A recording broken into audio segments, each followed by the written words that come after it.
Greetings, fellow classic TV fans. Lee Purcell is a powerhouse of wit, talent, and charm. This iconic actress has many prestigious film credits and has worked alongside some of the biggest names in show business. Not only that, as you will hear, she is very much involved with the Screen Actors Guild and is often on the front lines, pounding the pavement as an advocate for the fair deal that these hard-working people deserve. Lee's most recent project, the Hollywood Radio Players, is an innovative way to bring us free entertainment derived from the golden age of radio while helping the community that brings us movie and television entertainment. I'm speaking specifically of the Motion Picture Television Fund. This prestigious organization has assisted these valuable people in the industry during their times of need for well over a century. Out of respect for the cause, we needed to restrict our conversation to her current project, but you will still find it all very fascinating and educational. Ironically, you may find out a bit more about yours truly, as Lee is a natural-born conversationalist and interviewer herself. What a pleasant surprise for me, although I was caught a bit off guard. Enjoy.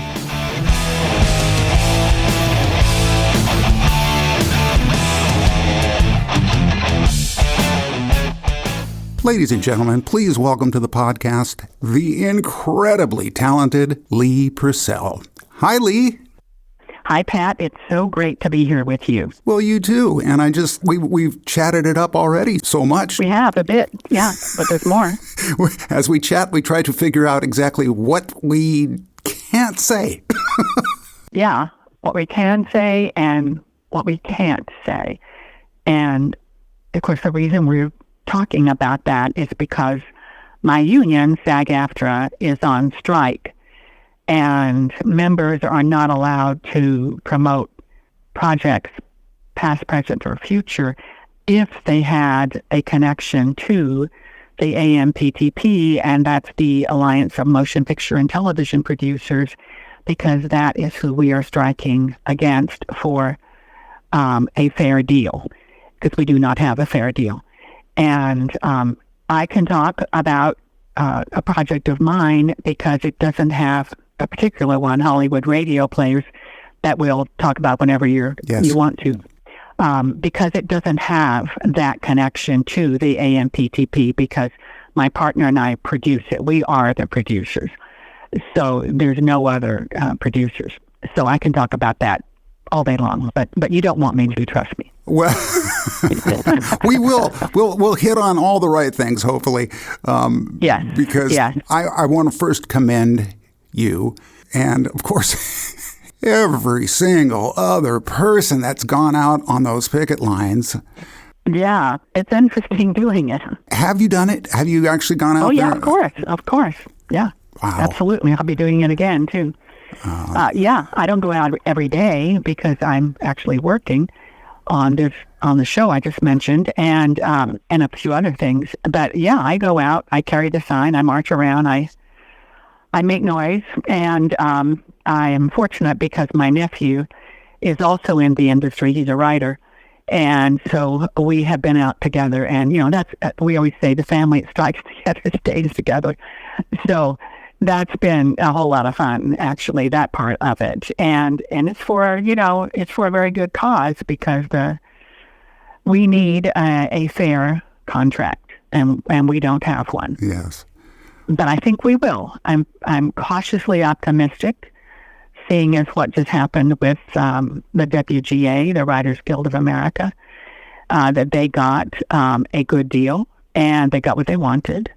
Not everything, you never get everything, but they got a lot of what they wanted, and so they haven't signed it yet, but it will be going out, and I have no doubt that it's going to be signed by the majority, and but they are still marching the streets with us, which is great, because we marched the streets with them before we went on strike. Oh.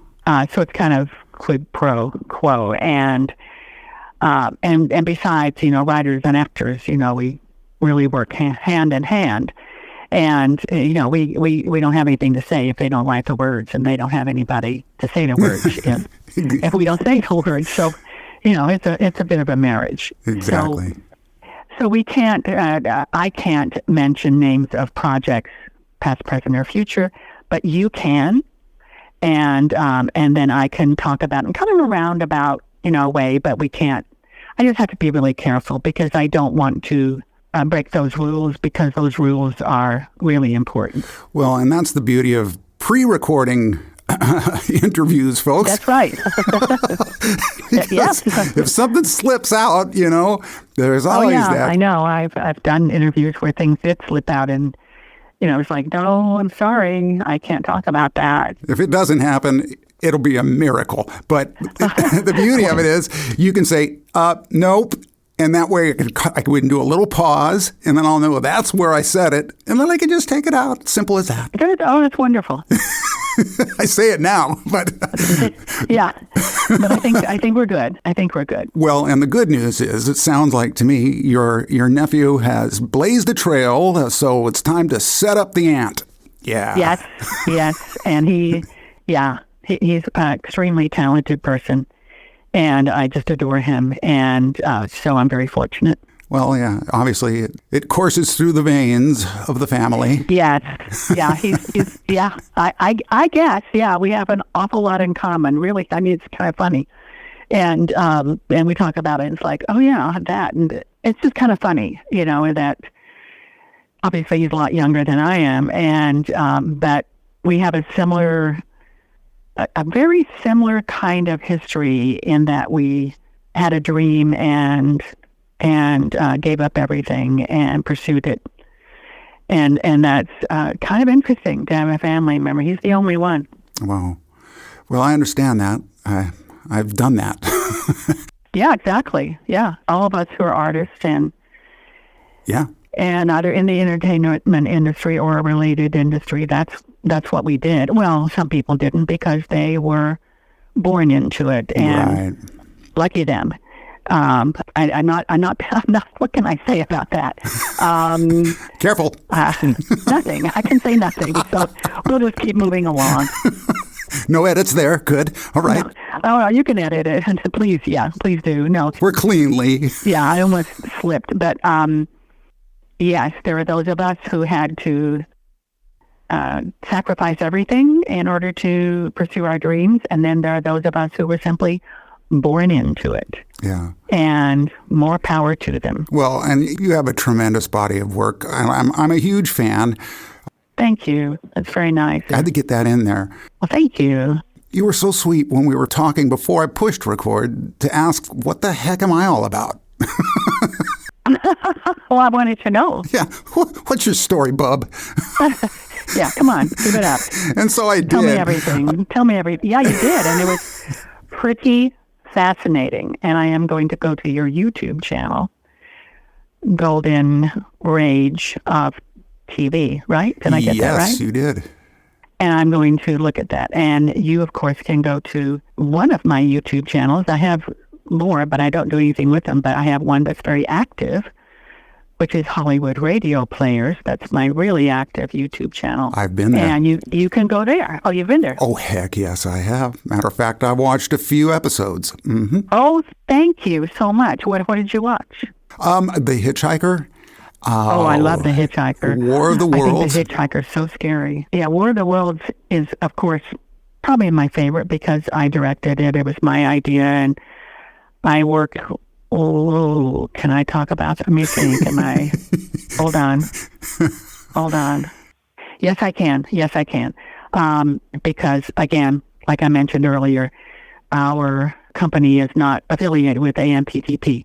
So War of the Worlds, and this is radio that you can see so that people understand who are listening. Yes. You watch it. You actually watch it and listen to it. I definitely want to talk about that. I'm kind of saving it for a little bit further down the road here because I know, I'm sorry. No, that's not a problem at all because it's such a great subject though, and I want to just shout it out to everybody. Thank you very much. But it was the thing you've got me intrigued with, Lee, is because you were like, I just heard what you do, Pat, and you're going to want to push record because I got to tell you something. Oh, yes.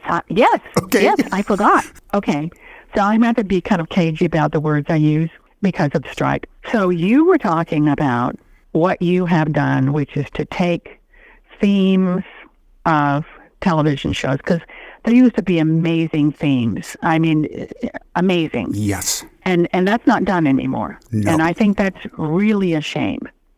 And I can't name the shows. You can. I can't.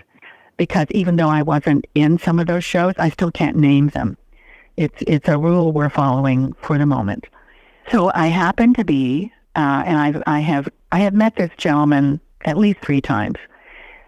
Once, my husband and I were seated with him and his wife at the Hollywood Bowl, and I actually forgot what we were seeing, but we were seated with him in a box.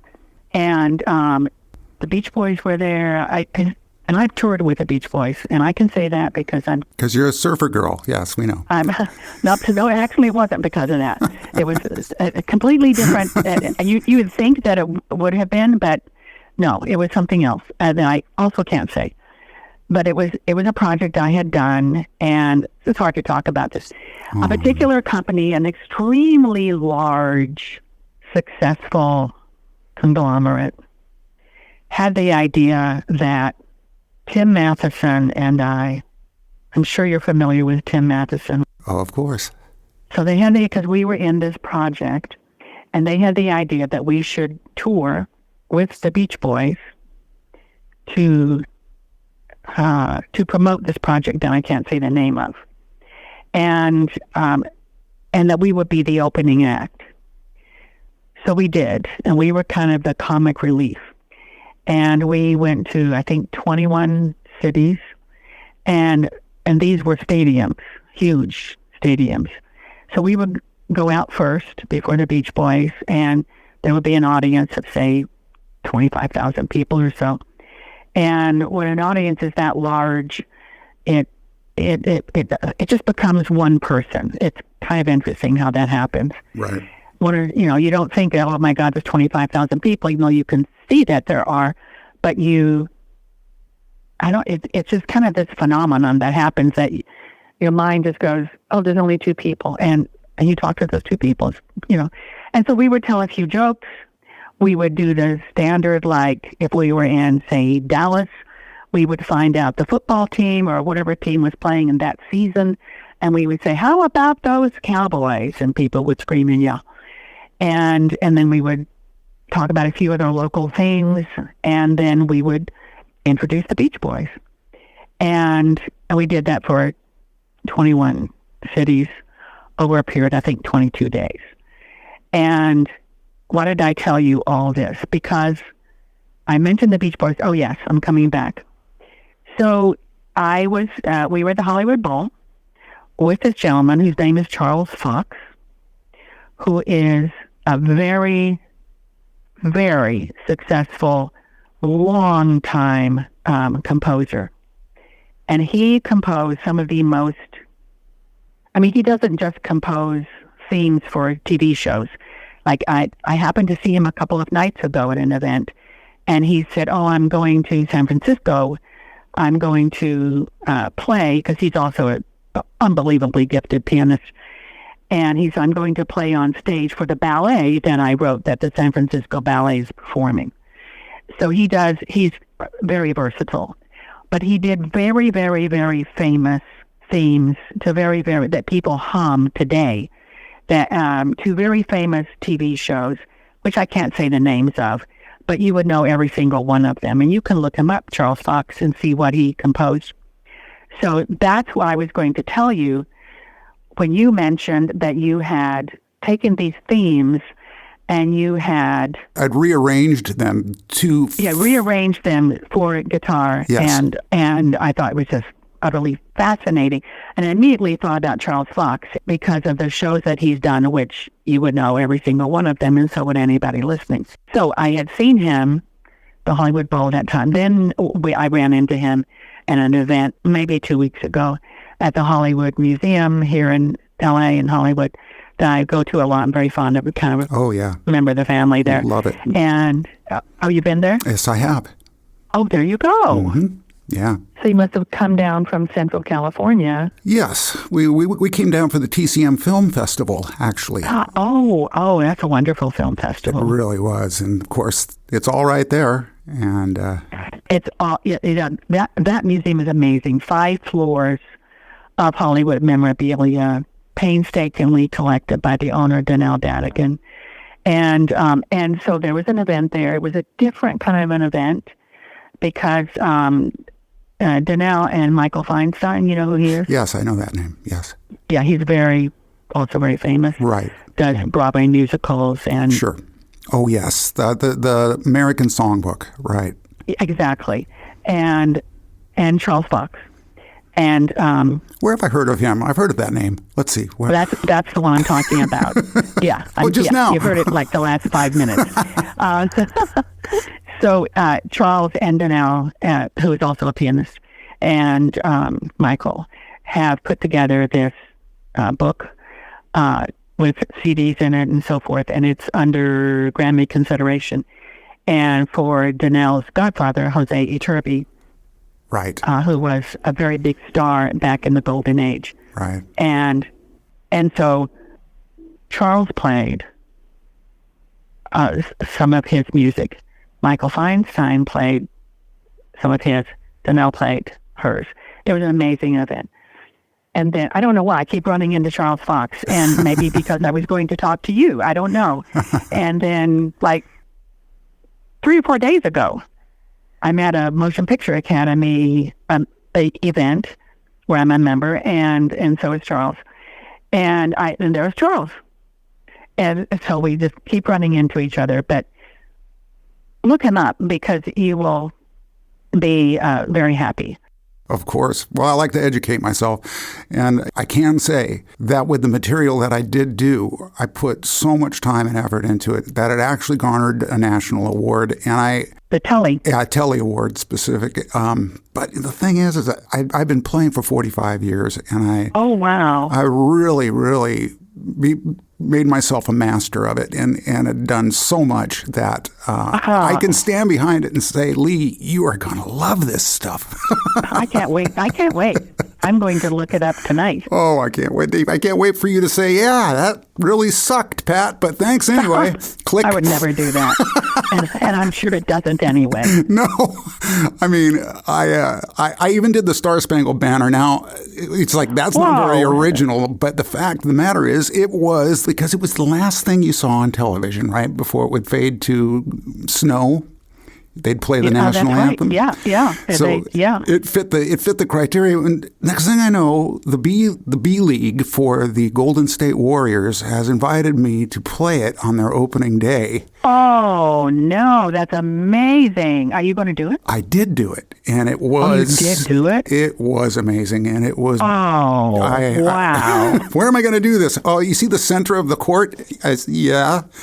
Just walk out there. Yeah, you're out there. Oh, wow. Oh, my God. Oh, my God. How intimidating. Yes. Oh, my. And, these huge basketball players looking at me, and I'm thinking, oh, God. They're all, like, enormously.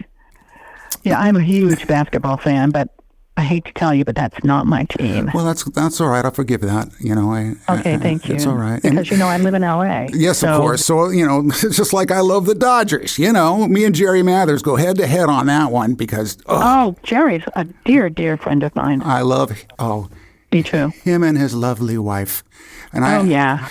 And we just go back and forth between the Giants and the Dodgers, and we just, we love each other so much we hate each other. That kind of a thing, Yes. I know. But they've been dear friends for many years, and really, how did you meet them? I did a video because again, I didn't just do music, Lee. I did. Are you interviewing me? What's going on here? Am I? I think I am. See, I suddenly feel like I can say anything I want. Do you want to set up a time where I would interview you? We will finish my interview today. Oh, it would be. And then I will interview. I'm a very good interviewer. I could tell. I mean, that's the whole thing. You definitely have a gift for gab, and I don't. Oh, thanks. Yeah, I do talk way too much, I'm afraid. Well, no, but I also have. I do have an actual gift for. And I don't know. It just happens. People tell me everything and anything. And I'm like, okay, I understand what your great aunt did and 1932. Now, can we get back to what we were talking about? Well, again, that was what was so amazing, because I figured we're just trying to figure out what we can't say. And next thing I know, Lee Purcell is asking me about my life and what it is that I do. And I'm thinking, this is surreal as surreal gets. And so how fun. Well, here's the thing. I am really curious about people. I always have been since I was a child. I'm really curious, and I'm curious as to what makes them tick. And consequently, strangers tell me their deepest, darkest secrets. I'm not asking for them. They just tell it to me, like a waitress or like a shoe salesman or whomever. And I just listen, because there's nothing more interesting than people's stories, their personal lives and stories. There's really nothing. There's nothing you can write. There's nothing you can compose. There's nothing more interesting than a person's story. And I have learned that everyone has a story. Every single person. You may think that, this person you met is really boring. You didn't ask the right questions. Right. Well, I can't wait to tell my wife about this interview, and I'll say, and honey, all she wanted to talk about was me. And she'll say, you must have just loved it. Sounds like my husband. All my listeners are like, well, Pat, you always said you're a ham. This episode proves it. Okay, well, let's talk about me. Yes. Here's where I'm going to say stuff that I probably shouldn't say. I'm going to try to get around this. Okay, try to get it. Yeah, okay. We'll do a part 2, but because I want to talk about the Hollywood radio players. Okay. That's what I want to talk about. And of course, you are under no obligation to do a part 2. You may never want to talk to me again after this, but we'll see. Oh, no, I think I will, because I have more questions to ask you about you. Just what is this story? What is your story? And where were you born? And why did you have this dream? And you say you're wanted in 5 states, Pat? Well, okay. Oh, really? Like who wants you? Exactly. Strictly an amorous way, but it's old. Hello. Oh, they're playing my song. Oh, yeah. That's my phone. I just turned it off. I thought it was off, but it wasn't. So this is, I am such a fan of the classics. And, by the title of my podcast, Retro TV Radio, you would almost think this was a podcast developed just to talk to Lee Purcell about her current project. Wow. It's called what? Again? Tell me again. Hold on. I got to write it down. I know. I'm giving you all these different titles. It's like, wait a minute. I know. Who is this guy? Retro. TV. What else? TV. Radio. TV radio. That's really interesting, because like I told you earlier, we do radio you can see. Yeah. We actually kind of do TV radio. Yeah, it's kind of like the play on words, but the irony was just like, oh man, I think Lee and I are going to have some stuff to talk about. Yeah. A real quick funny thing about that title. Yes. It was initially called Retro TV Trivia. Our friend Harlan Boll, who is a good buddy of mine, has been lining up interviews, and he called me once and said, Pat, every single one of my clients will never talk to you. Huh? What? Wait, I'm sorry, repeat that? All my clients say no to talking to you. Why? That's what I said. Why? And he said, they think you're a game show. Oh, really? See, I wouldn't have really thought Retro that. TV Trivia. You're the next guest on. Well, really? Retro TV Trivia. I love game shows, but my gosh, I didn't know that. That's so interesting. Harlan took it upon himself to retitle it Retro TV Radio. Oh. I got back to him. I said, Harlan, that's wrong, man. You're telling these people the wrong name. And he goes, no, Pat, it's right. I stood oh my back. gosh, I can hear him saying that. So. Oh, exactly. That's exactly how he said it. No, Pat, it's right. That would be him.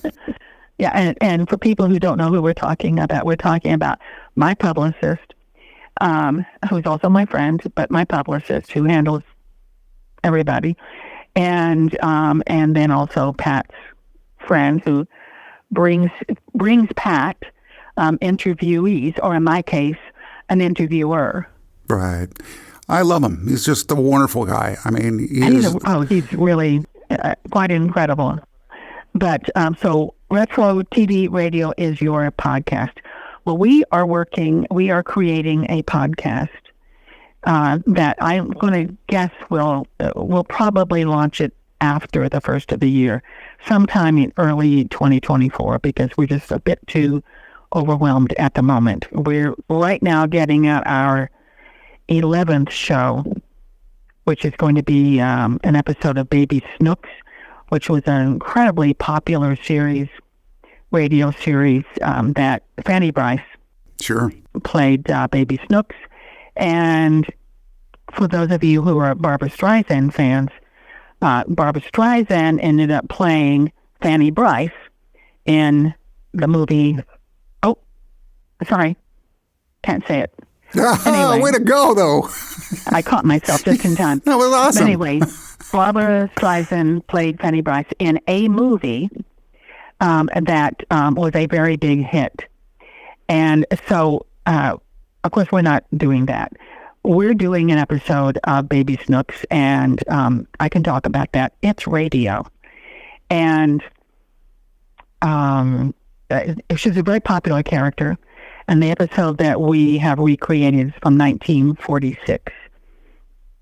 And it's a Halloween episode. So that is why it is being released in October. Perfect. And if people want to see it, they can see it. They can either go to our website, which is HollywoodRadioPlayers.com, or they can go to our YouTube channel, Hollywood Radio Players. Either way, and you can see the show, or all the shows. Well, and they're so entertaining. I saw something similar like this during the pandemic. It was a recreation of a very popular film from the 80s. And what was great is it actually had some of the actors from the film. They weren't playing their exact characters, which was kind of odd. I don't know, bud. I think somebody would have been really good at it. But but, time has passed, and they have aged out of those roles. Right. Well, and it was entertaining. I mean, it was also kind of bizarre because some of them were clearly not as into it as others. Oh, that's funny. Were they doing it for a worthy cause? Yes. I mean, definitely. I don't even recall, unlike what you're doing for a worthy cause, which we're definitely going to get to here. But it was fun. It was fun to watch. And when I see yours, it's more fun because it's more intimate. It's more, you're not looking at 30 different actors waiting for their turns to say their lines. And so. Yeah, no, we do it very professionally. Yeah. And as we've gone along doing it, because we've been doing it now for a year, actually longer, but because of the prep time, but we have grown technically.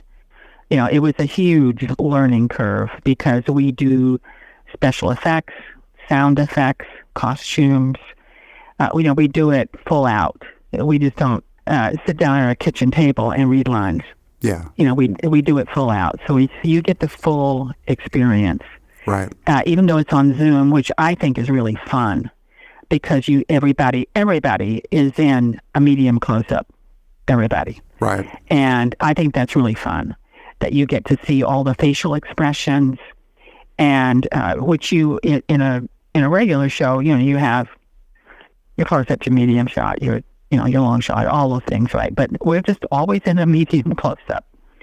So I think that's kind of fun that you get to see the actors kind of thinking. You actually see the thoughts cross their faces, and I love that. And then of course we have two great hosts, Tom Berenger. Was our host for our first 7 shows, and will be back eventually. And he's going to actually perform a role for us in a show that we'll discuss later. Not because I can't, because we haven't fully decided. And then, he had to leave because he had another project to go to. But we got really lucky, and our newish host is Leeza Gibbons, and I'm sure people know who she is. She's very beautiful. She's very smart. She's very talented, and she's lucky to have her, and lucky to have Tom Berenger. So we've had those two wonderful hosts, and we are a union signatory. So everything I say is carefully thought out, but because of our particular contract and the fact that we do benefit an industry organization, motion picture and television fund, yes, we are able to just go on as normal. We can film, we can talk about it, we can do anything required. Yes. Well, in that fund, the MPTF was something that I just kind of under the radar for me. And then I come to find out it's been around for over 100 years. I'm thinking, well, what rock have I been living under? Well, I think that most people don't know what it is unless they've had to use it. Right. Or unless they've had, family members or friends who've had to use it, or they are helping. I mean, I had been volunteering, doing things for them for about 4 or 5 years, different. And so when we were putting this together, it was like, well, what are we going to do with it? And the thought was, let's find an appropriate charity and donate all the funds, all the money that we get to them. And so that's what happens. We never see any of the money. It doesn't even cross our hands. When people see the shows, they have an option that they can donate, and there's a link right there, and the host tells you about the link to donate to the Motion Picture and Television Fund, or they don't have to. And if they do want to, they can donate any amount, because any amount is needed, and it's all tax deductible. So it's a win-win, for everybody, for us, for the viewers, for the MPTF, Motion Picture and Television Fund, and we're quite thrilled to do it because most of us have seen their work firsthand and see what they do for people. And they don't just benefit actors, they benefit anyone in any profession in the TV and film industry. Right down to the nitty-gritty, right? I mean... Right down to the nitty-gritty. If somebody does craft service, if somebody is a grip or is a costumer, makeup artist, director, producer, writer, actor, composer, whatever it is, and they need help, which, thanks to the pandemic that we went through, everybody needed help. A lot of people needed help. And then now the strikes, a lot of people need help. And so it's a wonderful feeling to do this. It's really wonderful. And everybody that does this with us, my partner, I have my producing partner, Michael Carnegie, who is a genius. Everybody that does this with us, it feels really good because you know that you're helping your peers and the people who entertain the world. So it's a gift. I was going to say, and at the most crucial of times. Most crucial, yes. But for 100 years, so they've come through, many wars. They came through the pandemic in 21? Then the pandemic that we went through, and, downtimes, strikes, and times, inflation and the depression. You think about all the difficult times that have happened, and I sound like a commercial, don't I? but I'm very passionate about MPTF, and the MPTF has been there for people. Right. And they don't have a bottomless pit of money. It has to continuously be raised. Right. And so, that's why we really love helping them. And they have so many different programs. I always say they have programs from conception to end of life, because they have maternity programs. They have probably the best, one of the best at least, home for the elderly and for people with dementia, people without dementia, people with dementia. And it's a wonderful place. I've been there several times, and not as a patient yet, but I've been there, helping out and performing and so forth. And it's terrific. And then they have, just everything. If you want to lose weight, if you want to stop smoking, if you need childcare, they just have I don't even know how many programs they have. That's but incredible. They help people, they save people. Well, and let's face it, folks, it's not cheap. No. Oh my gosh, it's not. And that's why, any contribution, you guys, you've seen what these people are going through now. And of course, as Lee just pointed out, it's been a century of these things. Buddy of mine sent me a gift, said, this too shall pass, and then some other BS will come in and replace it. Oh my gosh, I so agree with that. Oh, yeah. Oh, yeah. Okay. Oh, yeah. It will. It will, because you can just go on. And then there's just normal life. Somebody loses a job. They can't pay their rent. They're going to get evicted. They go to the motion picture and television fund and say, hey, I'm desperate. I need 3 months rent. And, there's paperwork to go through. They don't just write them a check right there. They have to have proof and so forth. And they have to be in the industry in some way. And they take care of them. They definitely take care of them. And it's really a wonderful thing. Yeah, sounds like it. And I hope most of these folks that are in that position are aware of it too. I mean, obviously I wasn't, because I was on a soap opera for about a week. If you blinked, you missed me. And I was just thinking, if I'd have been there for a little bit longer, maybe become a contract player, I would have been educated in all this stuff. But now I've got the Purcell crash course in what's out there. There you go. To help folks. And now you guys know too. And so, yeah, you can hit a link on the YouTube channel to contribute. I would assume you can get to it via the website, your website. Oh, yeah. Yeah, it takes you right there. And so, no, not my website. Not yours. No. HollywoodRadioPlayers.com. Yes, that's what we're talking about. Although I should have a link. You just gave me an idea. I should. Yes, you can go to HollywoodRadioPlayers.com. There's a drop-down menu of all of our shows. There's our bios. There's all kinds of information there. And also just bear with us, folks, because we are rewriting it as we speak, practically. And we're redoing it, but it is there.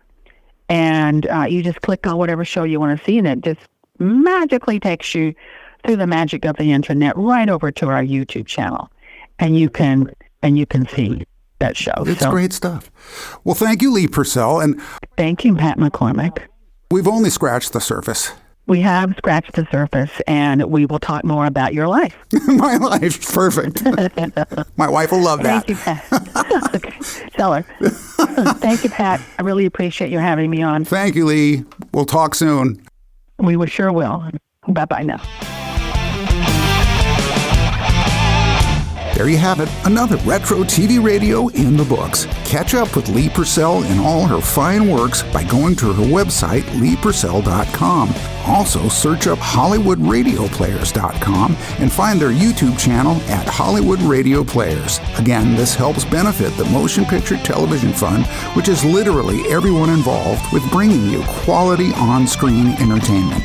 Lee has promised us a return visit once the strike is settled, so we can get deep into her magnificent roles and specifically reference those amazing films. That includes one of my all-time favorites, a film Steven Spielberg once referenced as American Graffiti meets Jaws. And yep, I'm allowed to say it outside of our interview. We're talking about Big Wednesday. Friends, if you haven't seen that, as Lee says, and I agree, it's so deep, you need to see it twice. Be sure to subscribe and leave a positive rating for this podcast, and just as importantly, tell a friend. This is your host, Pat McCormick, and thanks for listening to Retro TV Radio.